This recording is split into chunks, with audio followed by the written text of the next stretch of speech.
Hello friends, welcome back to NCERT Mantra. DT plus B की vacancy आ चुकी हैं। PGT, TGT, assistant teacher nursery, non teaching post सबके लिए वैकेंसी देखने को मिली हैं और आप तैयारी में भी लग गए होंगे। लेकिन एक चीज़ का ध्यान रखिए कि जब तक पढ़ने का तरीका सही नहीं होगा तो कोई भी कोचिंग और कोई भी टीचर आपका सिलेक्शन नहीं करा सकते। ये बात बताने से पहले मैं आपको बता दूं कि मेरा फर्स्ट अटैम्प्ट में SSC CPO 2015, KVS PRT, DT plus B PRT, DOE, DT plus B PRT MCD और DT plus B TGT social science 2019 में मेरा ऑलरेडी फाइनल सिलेक्शन हो चुका है और यूपीपीएससी मेंस भी मैं दे चुकी हूँ। तो इसलिए मैं आपको ये बता सकती हूँ कि पढ़ने का सही तरीका क्या है और किस तरीके से पढ़ाई करें कि आप कोई भी एग्ज़ाम दें और उसमें आपका सिलेक्शन हो जाए। मैं सिर्फ डीटी प्लस बी की बात नहीं कर रही हूँ, मैं किसी भी एग्ज़ाम की बात कर रही हूँ कि आप कोई भी एग्ज़ाम देंगे तो आपका सिलेक्शन हो जाएगा अगर आपकी अप्रोच सही होगी। और अप्रोच सही कैसे होगी वो मैं आपको वीडियो में बताऊंगी। तो वीडियो को शुरू करने से पहले अगर आपने अभी तक चैनल को सब्सक्राइब नहीं किया है तो प्लीज़ सब्सक्राइब कर लें। चलिए वीडियो को शुरू करते हैं। तो सबसे पहली चीज़ है आपकी जो तैयारी है उसका लेवल क्या होगा, प्रिपरेशन का लेवल। अब बच्चे क्या करते हैं, मान लीजिए पीआरटी की तैयारी कर रहे हैं तो सोचते हैं इजी से क्वेश्चंस आएंगे तो थोड़ी बहुत जीएस देख लेते हैं, थोड़ा बहुत मैथ्स देख लेते हैं, 7 8 9 10 तक का सिलेक्शन हो जाएगा। लेकिन ऐसे सिलेक्शन नहीं होता है, ठीक है।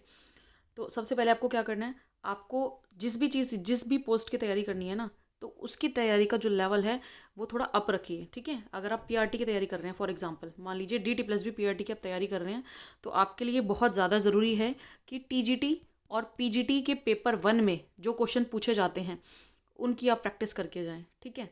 मैं टीजीटी और पीजीटी के पेपर 2 की बात नहीं कर रही हूँ, मैं टीजीटी और पीजीटी के पेपर 1 की बात कर रही हूँ जिसमें इंग्लिश, हिंदी, मैथ्स, जीएस ये सब आता है। उसकी आप तैयारी करके ज़रूर जाएं और प्रीवियस ईयर की प्रैक्टिस ज़रूर करें, तो आपका पीआरटी में सिलेक्शन ज़रूर होगा। इसी तरीके से अगर आप टीजीटी या पीजीटी की तैयारी कर रहे हैं तो आप क्या करेंगे, आप एक चीज़ का ध्यान रखेंगे, सिर्फ आपको एनसीईआरटी पढ़ के नहीं जानी है टीजीटी के लिए, बल्कि आपको ग्रेजुएशन लेवल के में भी कुछ टॉपिक्स जो हैं आपको देख लेने हैं। इसी तरीके से पीजीटी की अगर आपको तैयारी करनी है तो पीजीटी की तैयारी आपकी नेट लेवल की होनी चाहिए, तब जाके आपका सिलेक्शन होगा।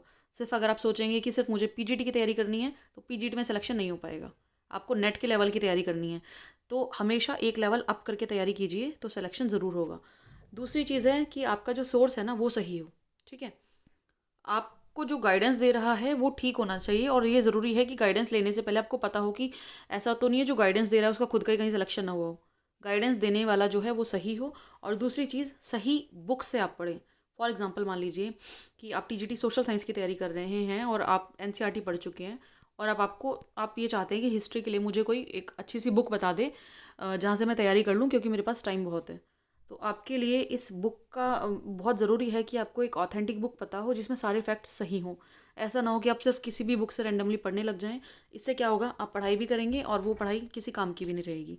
तो ऑथेंटिक बुक और ऑथेंटिक सोर्स से ही पढ़ाई करें। तीसरी चीज़ है कि आपको कोई भी सब्जेक्ट स्किप नहीं करना है, ठीक है। आपको कोई सब्जेक्ट स्किप नहीं करना है। कई बार क्या होता है, हमारा मैथ्स बहुत वीक है तो हम छोड़ देते हैं, ठीक है। तो पहली चीज़, जैसे मान लीजिए जनरल पेपर है, उसमें 5 सब्जेक्ट्स हैं, इंग्लिश, हिंदी, मैथ्स, रीजनिंग और जीएस। तो आपको कोशिश करनी है कि आप पाँचों के पाँचों सब्जेक्ट्स की तैयारी करें। लेकिन कई बार ऐसा हो जाता है कि हमारा कोई जो पार्ट है वो वीक होता है, जैसे बहुत सारे बच्चों का मैथ्स वीक होता है।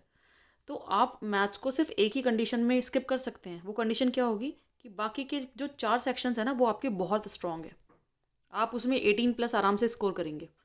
तो उस केस में तो आप मैथ्स को स्किप कर सकते हैं। लेकिन अगर आपके बाकी 4 सब्जेक्ट जो क्या हैं, इंग्लिश, हिंदी, रीजनिंग और जीएस, अगर वो आपके उस लेवल के नहीं है कि आप 18+ स्कोर कर सकें तो आप मैथ्स को बिल्कुल भी स्किप ना करें।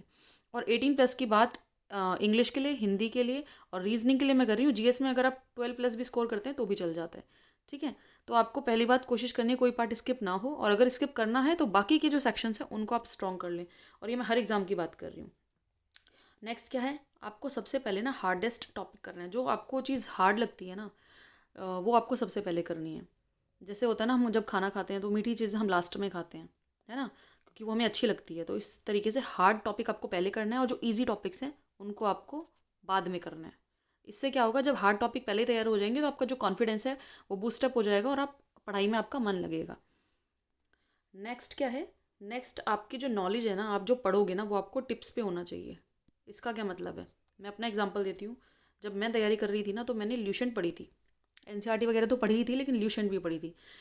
तो उस टाइम जो ल्यूशन थी ना उसका एक एक पेज मेरे टिप्स पे था। कोई अगर मुझसे पूछ लेता था कि ये फैक्ट कहाँ पे दिया गया है तो मुझे पता होता था कि हाँ वहाँ वहाँ पे उस पेज में उस सेक्शन में ये जो फैक्ट है ये दिया गया है। तो आप जो भी पढ़ें ना, सबसे पहले तो उसकी रिवीजन बहुत अच्छे से करें। जैसे आप मान लीजिए इंग्लिश तैयार कर रहे हैं या फिर आप हिस्ट्री तैयार कर रहे हैं, तो हिस्ट्री का जितना आपने तैयार कर लिया है, जितनी सेक्शंस को आपने प्रिपेयर कर लिया है, उसकी रिवीजन इतने अच्छे से करनी है कि कोई भी आपसे क्वेश्चन पूछे तो आपको पता हो कि हाँ इसका ये आंसर है। तो जित कम पढ़ें लेकिन इतना पढ़ें कि वो टिप्स पे हो, इस चीज़ का ध्यान रखें। और सबसे इम्पोर्टेंट क्या है कि कंसिस्टेंसी हो, मतलब कि आपको कैसे पढ़ना है, आपको स्लो एंड स्टेडी पढ़ना है। मतलब ऐसा नहीं कि एक ही दिन में आपको कलेक्टर बन जाना है, आपको डेली पढ़ना है, थोड़ा थोड़ा पढ़ना है लेकिन डेली पढ़ना है। अब ऐसा बिल्कुल नहीं करना है एक दिन तो आपने 8 घंटे पढ़ लिया, दूसरे दिन आपने ब्रेक दे दिया, नहीं। चाहे 2-2 घंटे पढ़ें लेकिन डेली पढ़ें।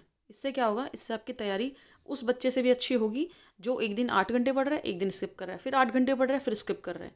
तो वो पढ़ाई का कोई मतलब नहीं है। उससे क्या होता है, उससे जो हम पढ़ते हैं ना, हम जो भी पढ़ते हैं उसकी रिवीजन बहुत ज़रूरी है नेक्स्ट डे। अब आपने एक दिन 8 घंटे की पढ़ाई करी, अगले दिन आपने किताब ही नहीं खोली, तो इससे क्या होगा, जो पहले दिन पढ़ा है ना वो आपकी मेमोरी में धीरे धीरे फेड होता जाएगा। वो आपको अगले दिन एक दिन जब गैप हो जाएगा तो नेक्स्ट डे आपको वो इतना याद नहीं रहेगा। लेकिन अगर आप डेली पढ़ेंगे तो उससे क्या होगा, आपने आज के दिन कुछ पढ़ा, अगले दिन आपने रिवाइज कर लिया, तो वो चीज़ आपकी अच्छे से आपको लर्न हो जाएगा और आप उसको नहीं भूलेंगे। तो अपनी जो पढ़ाई है ना उसको स्लो एंड स्टडी रखें। और आप वीक में एक चीट डे रख सकते हैं, संडे आप भले ही पढ़ाई मत कीजिए लेकिन 6 के 6 जो वीक डेज हैं उनमें आप अच्छे से पढ़ाई कीजिए।